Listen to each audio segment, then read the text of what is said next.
November 1988. A Soviet satellite passes over a remote corner of Nevada. The analysts in Moscow are looking for something, anything that might explain the strange radar signatures American air defenses have been tracking for the past 3 years. The photograph comes back blank, just empty desert. But 6 months later, the world sees it for the first time, a shape that doesn't belong in the sky. Angles that seem to defy physics, and a technology so classified that even mentioning its existence could end careers. The F-117 Nighthawk, America's first operational stealth fighter. And it was only the beginning. If you're fascinated by classified military technology and secret projects, you're in the right place. Hit subscribe. We've got more hidden stories coming your way.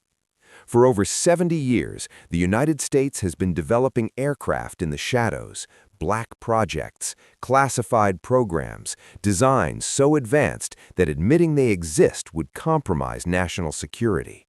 Some were technological marvels that changed warfare forever. Others were spectacular failures that cost billions, and a few simply vanished from the record entirely. These aircraft weren't hidden because they didn't work. They were hidden because they worked too well. We're going chronologically, from the early Cold War to programs that might still be classified today. Some of these you've heard of, others the government still won't fully acknowledge. Let's pull back the curtain. 1943, World War II is still raging. Design and build America's first operational jet fighter in 180 days.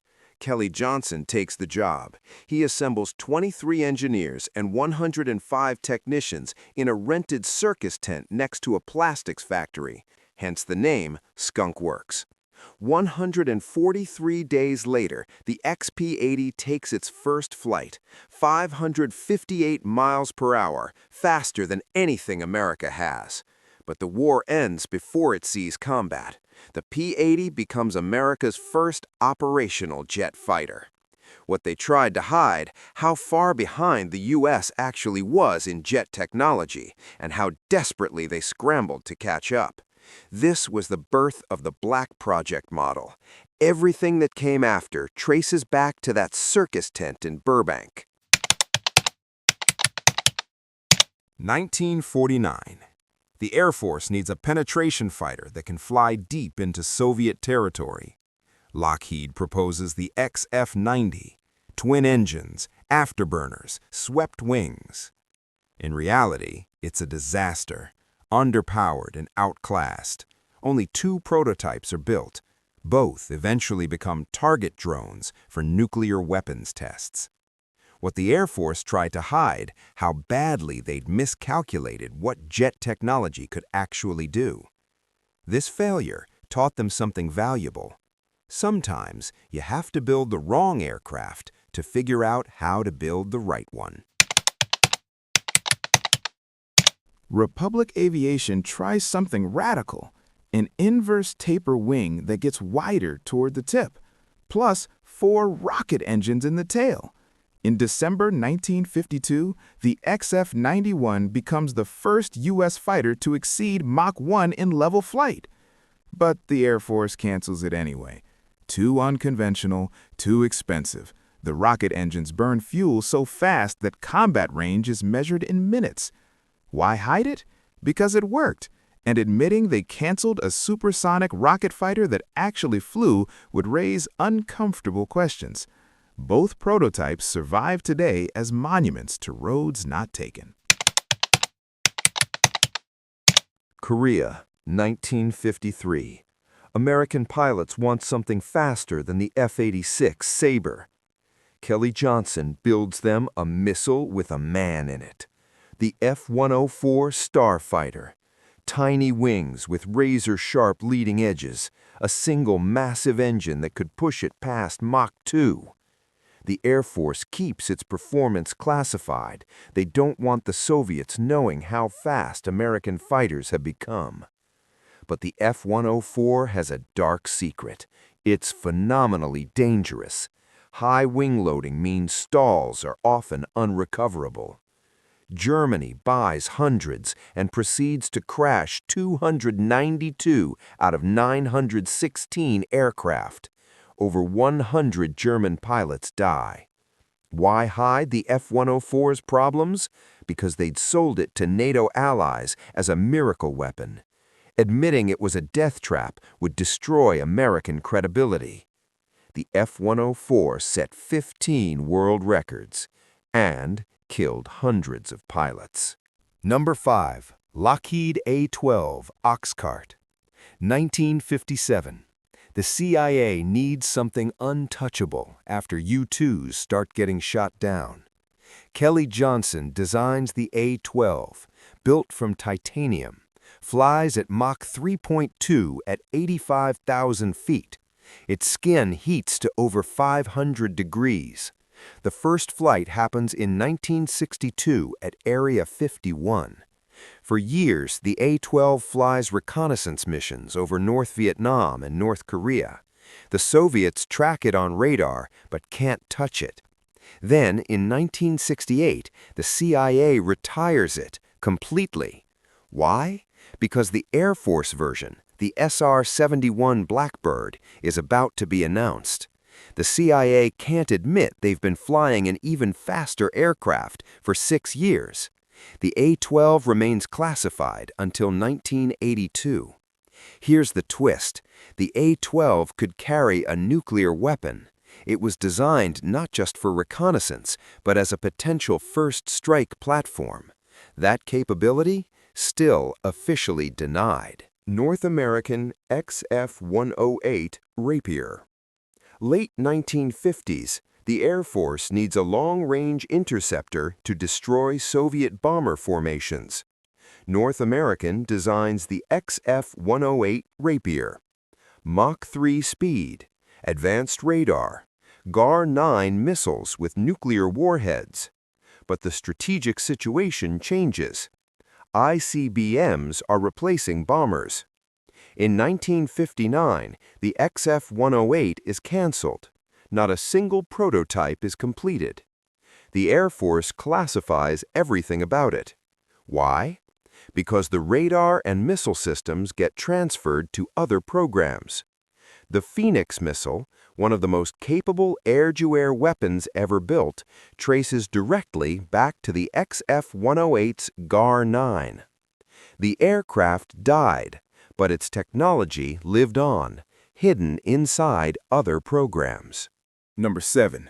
Lockheed YF-12. The Air Force looked at the CIA's A-12 and thought, what if we put missiles on it? The YF-12 is an interceptor variant, same airframe, but with radar and 3 bays for AIM-47 missiles. It shoots down target drones at Mach 3.2. Nothing else can do this. But Defense Secretary Robert McNamara kills the program in 1968. Too expensive. Only 3 YF-12s are built. For decades, the Air Force maintains it was just a test aircraft, but declassified documents reveal the YF-12 was fully operational, conducting live intercept missions along the Arctic frontier. Why hide it? Plausible deniability. If a YF-12 had shot down a Soviet bomber, the U.S. could claim it was an accident during testing. We're halfway through these secret fighters, and it only gets stranger from here. If you're enjoying this, drop a like. It helps more people discover these hidden stories. 1975. DARPA issues a challenge. Build an aircraft invisible to radar. A Lockheed engineer named Dennis Overholtzer discovers a Soviet mathematical formula describing how radar reflects off flat surfaces. The insight: design an aircraft with flat, angled panels to scatter radar energy away from receivers. Have Blue looks alien. Faceted surfaces, sharp angles, no curves whatsoever. Everything happens at Area 51. Test pilots fly at night. The first flight is December 1977. Radar tests are astonishing. Have Blue has the radar cross-section of a small bird. Two prototypes are built. Both crash. Both pilots eject safely, but the concept is proven. The program is so classified that even after both aircraft crash, the Air Force denies Have Blue ever existed. Because Have Blue wasn't the goal, it was the prototype for something bigger. Number 9. Lockheed F-117 Nighthawk. 1981. Lockheed builds an operational stealth fighter based on Have Blue, the F-117 Nighthawk. Everything is classified. The program operates under codename Senior Trend. Pilots can't tell their families what they do. The aircraft is stationed at Tonopah Test Range. Pilots commute on unmarked 737s. They fly only at night. For 7 years, the F-117 is fully operational. Over 60 aircraft are built, and the public has no idea. Then, in 1988, the Pentagon releases a single, grainy photo. Why reveal it? Because UFO reports over Nevada are getting out of control. Controlled disclosure is better than wild speculation. The F-117 proves itself in the Gulf War. 1,300 sorties, not a single loss. But here's what remains classified. The F-117 was never designed to be a fighter. The F designation is a lie. It's an attack aircraft. The Air Force called it a fighter to confuse Soviet intelligence. The perfect disguise is right in the name. 10. Northrop Tacit Blue. While Lockheed built the F-117, Northrop worked on something else, Tacit Blue, a flying laboratory for low observable technology and battlefield surveillance. It has curved surfaces instead of sharp angles, designed to be stealthy from the side and below. Crews call it the Whale. Between 1982 and 1985, Tacit Blue flies 135 test missions, all at night, all in complete secrecy. The data directly influences the B-2 Spirit bomber and E-8 Joint Stars surveillance aircraft. Declassified in 1996, but the Air Force releases minimal information. Why? Because Tacit Blue proved curved stealth designs work, and revealing too much would compromise operational B-2 capabilities. One prototype sits in the Air Force Museum. Most visitors walk right past it. For over 70 years, the United States has been building fighter jets in the shadows. Some changed warfare forever. Others barely flew, and a few simply vanished. The F-117 proved stealth works. The A-12 proved speed is survivability. And somewhere, right now, there's another program, another black project, another aircraft that won't be acknowledged for decades. How do we know? Because the technology you're seeing today was designed 20 years ago. Which means the aircraft flying in classified programs right now, they're from the future. And you won't see them until that future becomes the past. The question isn't whether secret fighter jets exist.